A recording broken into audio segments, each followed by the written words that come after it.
আসসালামু আলাইকুম। আজ আমাদের কাছে Asus X4555L মডেলের ল্যাপটপটি নিয়ে এসেছেন একজন সম্মানিত দলিল লেখক। ল্যাপটপটির সমস্যা হিসেবে তিনি উল্লেখ করেছেন যে ল্যাপটপটিতে তিনি লেখালেখির কাজ ঠিকঠাক করতে পারছেন না এবং একটু লেগি ভাবও রয়েছে। ল্যাপটপটিতে পুরনো এইচডিডি থাকায় একটু স্লো কাজ করছে।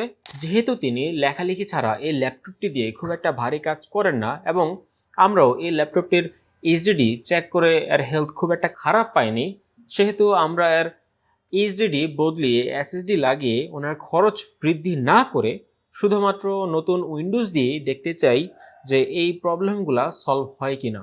এবার কাজ শুরু করার পালা। ল্যাপটপটিতে ওনার অনেক গুরুত্বপূর্ণ ডাটা থাকায় শুরুতে আমরা সমস্ত ডাটা ব্যাকআপ করে ফেলি। ডাটা ব্যাকআপ হয়ে গেলে এবার বুটেবল পেনড্রাইভ দিয়ে বুট কমান্ড দেওয়ার পালা। পেনড্রাইভটি ল্যাপটপে কানেক্ট করে বায়োস থেকে উইন্ডোজ ইনস্টল কমান্ড দিয়ে দিলাম। কিছুক্ষণের মধ্যেই উইন্ডোজটা ইনস্টল হয়ে ডেস্কটপ চলে আসলো। এবার দ্রুত প্রয়োজনীয় সফটওয়্যার ড্রাইভার এবং আপডেট দিয়ে আমরা ল্যাপটপটির কাজ সমাপ্ত করলাম। ইনশাল্লাহ আশা করা যায় পূর্বের ছোটোখাটো প্রবলেমগুলো আর থাকবে না। তবে যদি থেকে থাকে তাহলে অবশ্যই পুরনো হার্ড ডিস্ককে বদলিয়ে নতুন এসএসডি ইনস্টল করতে হবে। এটাই বাস্তব। আসসালামু আলাইকুম।